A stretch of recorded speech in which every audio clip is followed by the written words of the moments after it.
ನಾವು ಮದುವೆ ಆಗಿ 8 ವರ್ಷ ಆಗೋಯ್ತಲ್ಲ. ಹೌದು ರೀ. ಅಷ್ಟು ಲವ್ ಮಾಡಿ ನಾವು ಮದುವೆ ಆಗಿರೋರು 8 ವರ್ಷದಲ್ಲಿ ನಮ್ ಲವ್ ರನ್ನಿಂಗ್ ಸಕ್ಸಸ್ಫುಲ್ ಕಣೆ. ಒಂದ್ ಮುತ್ತು ಕೊಡ್ಲಾ? ಡ್ಯಾಡಿ ಮಮ್ಮಿ ಪಾಪು ನೀ ಇಲ್ಲೇ ಆಟ ಆಡ್ಕೊತಾ ಇರು. ಡ್ಯಾಡಿಗೆ ಆಫೀಸಿಗೆ ಹೊತ್ತಾಯ್ತು, ನಾನು ಟಿಫಿನ್ ರೆಡಿ ಮಾಡ್ಬಿಟ್ಟು ಬರ್ತೀನಿ. ಕಳ್ಳ. ಪಾಪು ನೀನ್ ಇಲ್ಲೇ ಆಟ ಆಡ್ಕತಾರು, ಮಮ್ಮಿಗೆ ಹೆಲ್ಪ್ ಮಾಡ್ಬಿಟ್ಟು ಬರ್ತೀನಿ.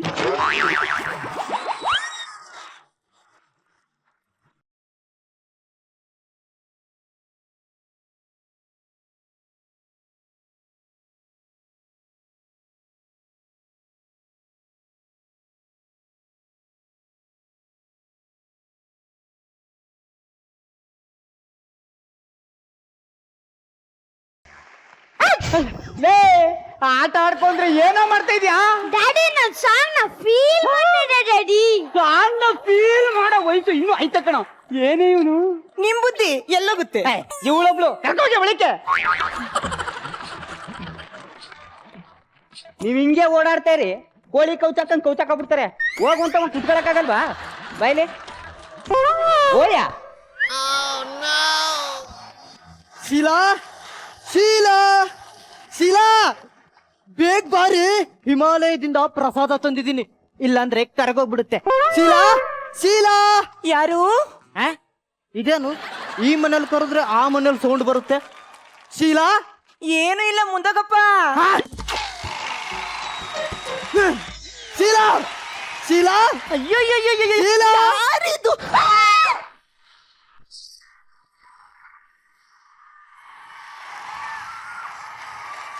ಶೀಲಾ, ಆ ಮನೇಲಿ ಏನೇ ಮಾಡ್ತಿದ್ದೆ? ನೀವಿನ್ನು ಬದುಕೇ ಇದ್ದೀರಾ? ಆ ಮನೇಲಿ ಏನೇ ಮಾಡ್ತಿದ್ದೆ? ನೀವಿನ್ನು ಬದುಕಿದ್ದೀರಾ? ಆ ಮನೇಲಿ ಏನ್ ಮಾಡ್ತಿದ್ದೆ ಅಂತ ಕೇಳಿದ್ರೆ ನೀವಿನ್ನು ಬದುಕಿದ್ದೀರಾ ಅಂತ ಕೇಳ್ತೀಯಲ್ಲ. ನಾ ಸತ್ತೋಗಿದ್ದೀನಿ ಅಂತ ಯಾರು ಹೇಳಿದ್ದು? ಮತ್ತೆ ಆ ಗಿಡ ಒಣಗೋಗ್ಬಿಡ್ತು. ದಿನಾಲು ನೀರ್ ಹಾಕು ಅಂತ ಹೇಳಿದ್ದೆ ತಾನೆ? ನಾ ಡೈಲಿ ಮಿನರಲ್ ವಾಟರೇ ಹಾಕ್ತಿದ್ದೆ ರೀ. ದಿನಾಲು ನೀರ್ ಹಾಕಿದ್ರೆ ಅದ ಹೆಂಗೆ ಒಣಗೋಗುತ್ತೆ? ನಾನ್ ನೆಟ್ಟಿರೋ ಗುಲಾಬಿ ಗಿಡ ಕಿತ್ತಾಕಿ ಇಲ್ಲಾರೋ ದಾಸವಾಳದ ಗಿಡ ನೆಟ್ಟಿದಾರಲ್ಲೇ. ನಿನಗ್ ಗುಲಾಬಿ ಗಿಡ ಯಾವ್ದು ದಾಸವಾಳ ಗಿಡ ಯಾವ್ದು ಗೊತ್ತಾಗಲ್ವಲ್ಲ? ಇದ್ಯಾವ್ದು ಮಂಜುನಾಥನ್ ಪ್ರಿಂಟ್ ಇದ್ದಂಗಿದೆ? ಅವ್ರ ಮಗನ? ಇನ್ ಬರೀ ಮಂಜುನಾಥನ್ ಮಗ ಅಲ್ಲ ರೀ, ನನ್ ಮಗನು ಹೌದು. ಅಂದ್ರೆ ಅಂದ್ರೆ ನನ್ನ ಮಂಜುನಾಥ್ ಕಾಂಬಿನೇಷನ್ ಅಲ್ಲಿ ಬಂದಿರೋ ಔಟ್ಪುಟ್.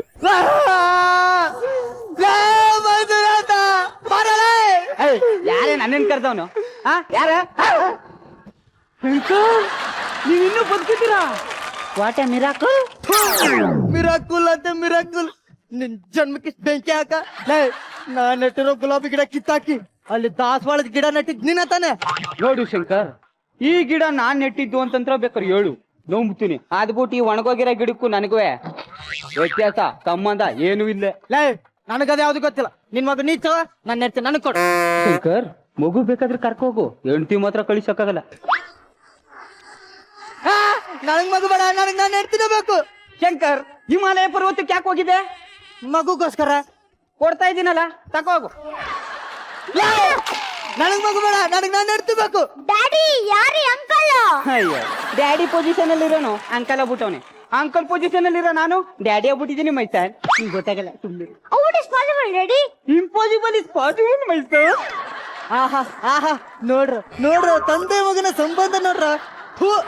ನನಗ್ ನಾನು ಹೆಣ್ತಿನ ಬೇಕು. ಬಿಡು ಕೈನ. ಅವಳು ನಾನು ಹೆಣ್ತಿ ಕಣ. ಆಗ ನಿನ್ನಂತಿ ನಮ್ಮ ಅಪ್ಪನಂತಿ. ಇವ್ರೇ ನಮ್ಮ ಅಪ್ಪ ಅಮ್ಮ ಅವಾಗ. ಮಂಜುನಾಥ,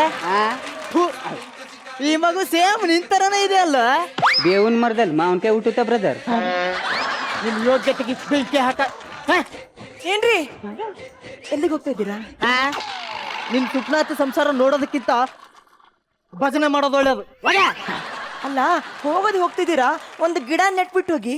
ನಾ ಬಂದು ಗಿಡ ನೆಡ್ತೀನಿ, ಈ ನನ್ನ ಮಗ ಬಂದು ಕಿತ್ತಾಕ್ಲಿ. ಅಯ್ಯ ಮಂಜುನಾಥ, ನಿನಗೊಂದು ದೊಡ್ಡ ನಮಸ್ಕಾರ. ನಮಸ್ಕಾರ. ನನಗೆ ನನ್ನ ಜೀವನದಲ್ಲಿ ಇಷ್ಟೆಲ್ಲ ಆಟ ಆಡ್ತಿದೀಯಲ್ಲ, ಇನ್ನೊಂದು ಆಪ್ಷನ್ ನೀನೇ ಹೇಳ್ಬಿಡು ನನಗೆ. ಖಂಡಿತ ಇದೆ, ನಿನಗೆ ಆಪ್ಷನ್ ಇದ್ದೇ ಇದೆ.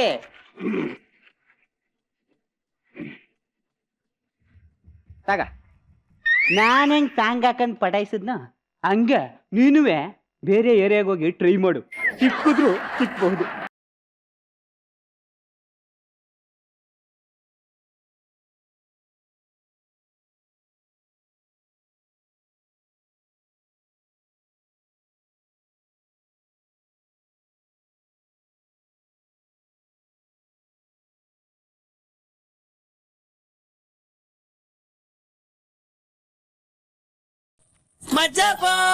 ಮಜಾ ಭಾರತ. ಈಗ ಸೀದಾ ಕಮೆಂಟ್ಸ್ ಹತ್ರ ಹೋಗೋಣ. S Narayan sir. Raghavendra sir. Jagadish ನೀವಿಬ್ರು ನಮ್ಮ ಕಾರ್ಯಕ್ರಮಕ್ಕೆ ಕಳಿಸ್ಯಾರಿ. Thank you sir. ರಾಘವೇಂದ್ರ ಹುಡುಗ ಅಂತ ಹೇಳಿದ್ರೆ ಯಾರೂ ನಂಬಲ್ಲ, ಅವ್ರಿಗೆ ಜನ್ಮ ಕೊಟ್ಟವರು ನಂಬಲ್ಲ. ನಾನು ಕೇಳಬೇಕು ಅಂತ ಇದ್ದೆ, ಅದೇನು ಹುಡುಗನೋ ಹುಡುಗಿನೋ ಸರಿ ಕೇಳೋಣ ಅನ್ಕೊಂಡೆ. ನಾರಾಯಣ ಅಷ್ಟರಲ್ಲಿ ಏನೋ ಮೈಂಡ್ ಇದಾಯ್ತು, ಕೇಳಕ್ ಹೋಗ್ಲಿಲ್ಲ. ನಾನು ನಿಜವಾಗ್ಲೂ ನೀನು ಹುಡುಗಿನೇ ಅನ್ಕೊಂಡಿದ್ದೆ. ನಿಮ್ಮ ತಂಡ ಯಾವಾಗ ಬಂದ್ರು ನಮ್ಮ ಮಜಾ ವೇದಿಕೆಗೆ ಫುಲ್ ಮನರಂಜನೆ ಕೊಡ್ತೀರಿ. ಯಾವಾಗ ಬಂದ್ರು ಕೂಡ, ಇವತ್ತು ಕೂಡ ಎಲ್ಲೂ ಕೊರತೆ ಮಾಡಿಲ್ಲ, ಎಲ್ಲರಿಗೂ ಫುಲ್ ಮೀಲ್ಸ್ ಕೊಟ್ಟಿದ್ದೀರಾ. ಕಂಗ್ರಾಟ್ಸ್. ವಾರ್ಕೀಸ್ ಸರ್, ನಿಮ್ಗೆ ಹೇಗೆ ಅನಿಸ್ತು? ಎಲ್ಲರೂ ಚೆನ್ನಾಗಿ ಪಾತ್ರ ಮಾಡಿದ್ರೆ. ಒಂದು ಹಾಸ್ಯ ಅಂದರೆ there are 3 types of comedies. Number 1 dialogue comedy, second is action comedy. ಬಾಳೆಹಣ್ಣು ಸಿಪ್ಪೆ ಮೇಲೆ ಜಾರ್ ಬಿದ್ದು ಬಿಟ್ರೆ ಎಲ್ಲರೂ ನಗ್ತಾರೆ. ಮೂರನೇದು ಸಿಚುಯೇಷನಲ್ ಕಾಮಿಡಿ. ಯಾಕಪ್ಪ ಇವಾಗ ಆ ಮೂರನ್ನು ನಿಮಗೆ ಹೇಳಿದೆ ಅಂತಂದರೆ, ನೀವು ಮಾಡಿದ ಸ್ಕಿಟ್ಟಲ್ಲಿ 3 ಇತ್ತು. ಒಟ್ಟಲ್ಲಿ ಎಲ್ಲರೂ ಬಹಳ ಚೆನ್ನಾಗಿ ಮಾಡಿದ್ರಿ. ನಾರಾಯಣ್ ಹೇಳಿದಾಗೆ ಹುಡುಗಿ ರಾಘವೇಂದ್ರ ಹುಡುಗಿಯಾಗೇ ಇತ್ತೇ ಹೊರತು ಅದನ್ನೇನು ಹುಡುಗ ಅಂತ ಹೇಳೋಕ್ಕಾಗಲ್ಲ. ಆ ಟೆಸ್ಟ್ ನಾವು ಮಾಡೋದು ಬೇಡ ಈಗ. ಬಹಳ ಚೆನ್ನಾಗಿ ಪಾತ್ರ ಮಾಡಿದ್ರಿ. Keep it up. All the best. God bless. Thank you very much. Shruti madam. Raghavendra, ಕಳೆದ ಬಾರಿ ನೀವು ಫಿಮೇಲ್ ಆಗಿ ಆಕ್ಟ್ ಮಾಡಿದಾಗ ನಮ್ಗೆ ಅಷ್ಟು ಇಂಪ್ರೆಸ್ ಆಗಿರ್ಲಿಲ್ಲ.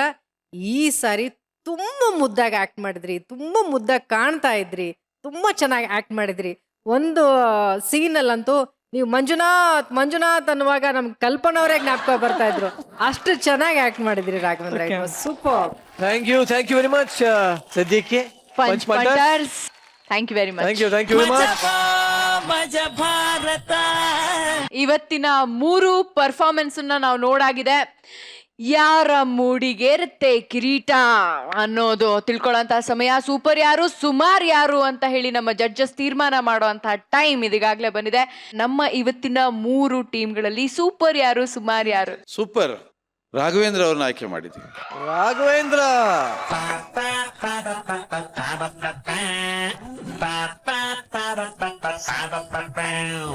ಸೋತಿರೋ ಎಲ್ಲ ಮೋಹರೆಗಳೇ ಸ್ವಲ್ಪ ನಗೆಯನ್ನು ಚೆಲ್ಲುತ್ತೀರಿ. ಸ್ವಾಮಿ ದೊಡ್ಡೋರ್ ಹೇಳಿ ಕೊಟ್ಟವ್ರೆ ನಕ್ರೆ ಸ್ವರ್ಗ. 100 ಕಾಲ ನಾವು ಬಾಳೋದಕ್ಕೆ ಇದುವೇ ಮಾರ್ಗ. ಸೊ ಹೇಗೆ ಅನಿಸ್ತಾ ಇದೆ? ಸಿಕ್ಕಾಪಟ್ಟೆ ಖುಷಿ ಆಗ್ತಾ ಇದೆ. ಲಾಸ್ಟ್ 2 ಸಲ ನಾನು ಒಂದು ಸ್ವಲ್ಪ ಮಿಸ್ಟೇಕ್ಸ್ ಇತ್ತು, ಅದನ್ನ ಈ ಸಲ ಒಂದು ಸ್ವಲ್ಪ ಇಂಪ್ರೂವ್ ಮಾಡ್ಕೊಂಡಿದ್ದೀನಿ. ಇನ್ನೊಂದ್ಸಲಿ ನಾನು ಮುಂದಿನ ಸಲ ಬರ್ಬೇಕಾದ್ರೆ ಇನ್ನೂ ಹೆಚ್ಚಿದಾಗಿ ಇಂಪ್ರೂವ್ ಮಾಡ್ಕೊಂಡ್ ಬರ್ತೀನಿ ಅಂತ ಹೇಳಕ್ ಇಷ್ಟಪಡ್ತೀನಿ. ಸದ್ಯಕ್ಕೆ ನಿಮ್ಮ ಪ್ರತಿಭೆಗೆ ಕಿರೀಟ ಸಿಕ್ಕಾಗಿದೆ. ಸೊ ಇದೇ ಖುಷಿನಲ್ಲಿ ದಯವಿಟ್ಟು ತೆರಳಿ ಮಜಾ ಮಾಡಿ. ಮಜಾ ಭಾರತ. ಈಗ ಸುಮಾರಾಗಿರುವಂತ ಪರ್ಫಾರ್ಮೆನ್ಸಿನ ಒಬ್ಬರಿಗೆ ಯಾರಿಗಾದ್ರೂ ಅಥವಾ ತಂಡಕ್ಕೆ ಪನಿಷ್ಮೆಂಟ್ ಸಿಗುತ್ತೆ. ಕೇಳ್ಬಿಡಮ್ಮ ಮಿಕ್ಕಿ ಫಾರ್ಮಾಲಿಟೀಸ್ ಎಲ್ಲ. ನಂಗೆ ಬೇಜಾರಲ್ಲಿ ಕೇಳ್ತಾ ಇದ್ದೀನಿ, ಇವತ್ತಿನ ಸುಮಾರು ಆಗಿರೋ ಪರ್ಫಾರ್ಮರ್ಸ್ ಯಾರು ಅಂತ. ನಾವು ಆ 2ನೇ ಅವಕಾಶವನ್ನ ಇಬ್ರು ಸೇರಿ ತೀರ್ಮಾನ ಮಾಡಿದೀವಿ ಮಸ್ಕರಿ ತಂಡಕ್ಕೆ. ಮಸ್ಕರಿ ತಂಡ. ಎಸ್, ಈಗ ಪನಿಷ್ಮೆಂಟ್ ಕೊಡುವಂತ ಟೈಮ್. ಪನಿಷ್ಮೆಂಟ್ ಕೊಡೋದಕ್ಕೆ ನಮ್ಮದೇ ಆದ ಒಂದು ಡಿಫ್ರೆಂಟ್ ಸ್ಟೈಲ್ ಇದೆ. ಸೊ ಅದನ್ನ ಕೊಡೋದಕ್ಕೋಸ್ಕರ ಸುಂದರವಾದ ಹುಡುಗಿಯರನ್ನ ಮತ್ತೆ ವೇದಿಕೆ ಮೇಲೆ ಕರೆಯುವಂತ ಸಮಯ.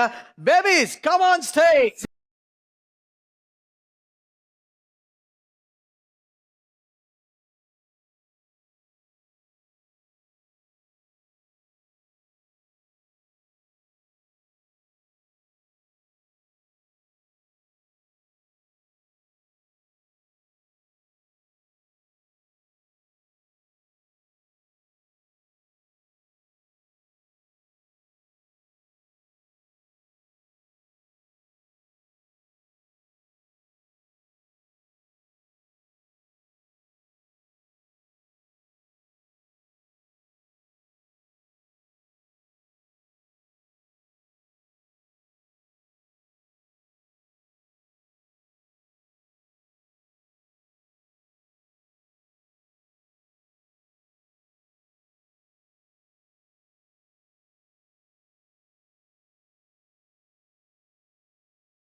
ಎಲ್ಲರ ಮುದ್ದಲ್ಲೂ ಒಂಥರ ಕಳಕಳೆಯಾಗಿ ನಗು ಕಾಣಿಸ್ತಾ ಇತ್ತು. ಮೇಷ್ಟ್ರೆ ಬನ್ನಿ, ನೀವೇ ಸೆಲೆಕ್ಟ್ ಮಾಡಿ. ಪನಿಷ್ಮೆಂಟ್ ಈ ಬ್ಯಾಗಲ್ಲಿ ಇರುತ್ತೆ. ಬನ್ನಿ, ಯಾವ್ದೋ ಒಂದು ಬ್ಯಾಗ್ ಕೈ ಹಾಕಿ. ಬ್ಯಾಗಿಗೆ ಬ್ಯಾಗ್ ಅಲ್ವಾ? ಸರ್ ನಿಧಾನ ನಿಧಾನ, ಮೆಲ್ಲ. ಇಲ್ಲಿ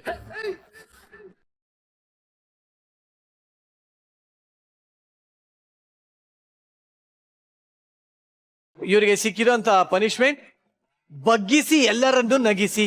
ಅದು ಯಾರನ್ನು ಬಗ್ಸೋದು ಅಂತ ಇಲ್ಲ, ಅದು ಏನು ಅಂತ ಗೊತ್ತಾಗತ್ತೆ ಇವಾಗ. ಭೂತಾಯಿನ ಮಕ್ಕಳ ತಗೊಬರೋ ಪ್ರಾಪರ್ಟಿ ಏನಿಲ್ಲ, ವೆರಿ ಸಿಂಪಲ್. ನಿಮ್ಮಲ್ಲಿ 3 ಜನ ಇದ್ದೀರಾ, ಇದರಲ್ಲಿ 2 ಯಾರನ್ನ ಸೆಲೆಕ್ಟ್ ಮಾಡ್ಕೊಳ್ಳಿ. ಒಬ್ರು ಹಿಂಗ್ ಕುತ್ಕೋಬೇಕು, ಅವ್ರ ಬೆನ್ ಮೇಲೆ ಇನ್ನೊಬ್ರು ಹಿಂಗ್ ಹತ್ಬೇಕು, ಉಪ್ಪು ಮೂಟೆ ತರ ಮಾಡ್ಕೊಂಡು ಇದೆಲ್ಲದ್ರ ಮಧ್ಯ ಒಳಗಿಂದ ಬರಬೇಕು. ಆ ಲಾಸ್ಟ್ ಅಲ್ಲಿ ಬಂದ್ಮೇಲೆ ಯಾರು ಉಳಿತಾರೋ ಅವ್ರು ತಿರ್ಗಾ ಎತ್ಕೊಂಡು ವಾಪಸ್ ಹಿಂಗಿಂದ ಆ ಕಡೆ ಹೋಗ್ಬೇಕು.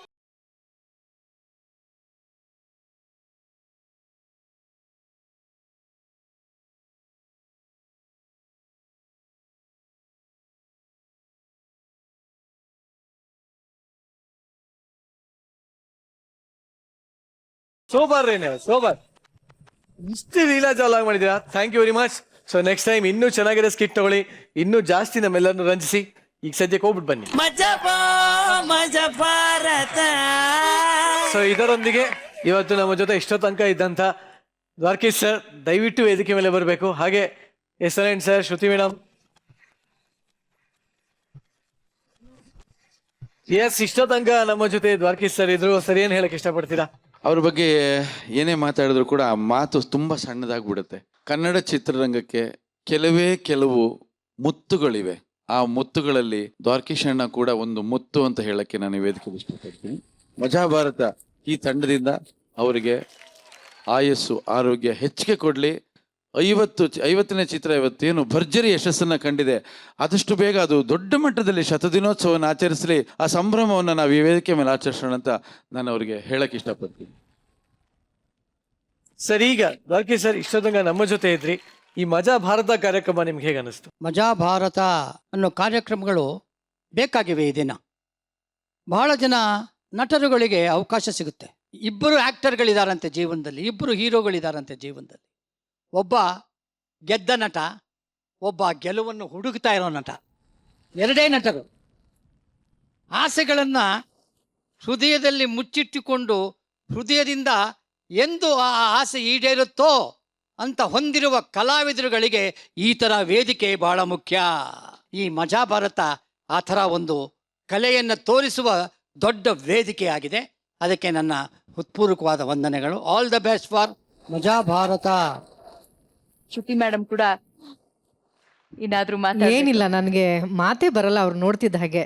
ಹೇಳಕ್ಕೆ ಒಂದೇ ಇರೋದು, ದ್ವಾರಕೀಶ್ ಅಣ್ಣನ್ಗೆ ದೇವರು ಆಯುಷು ಆರೋಗ್ಯ ಎಲ್ಲವನ್ನು ಕೊಟ್ಟು ಕಾಪಾಡಲಿ ಅಂತ ನಾನು ಕೂಡ ಆ ದೇವರಲ್ಲಿ ಪ್ರಾರ್ಥಿಸ್ತೀನಿ.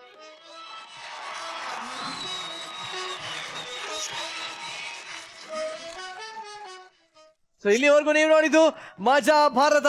ಸೊ ಇದೇ ತರ ಇನ್ನು ಸಾಕಷ್ಟು ಮಜಾ ಇನ್ಮೇಲೆ ಇದ್ದೇ ಇರುತ್ತೆ. ನೋಡ್ದೇ ಇರಿ. ಸದ್ಯಕ್ಕೆ ನಾವು ಹೊರಡಂತೆ ಸಮಯ ಆಯ್ತು. ಟೇಕ್ ಕೇರ್, ಬಾಯ್, ಗುಡ್ ನೈಟ್. ಮಜಾ ಭಾರತ, ಮಜಾ ಭಾರತ.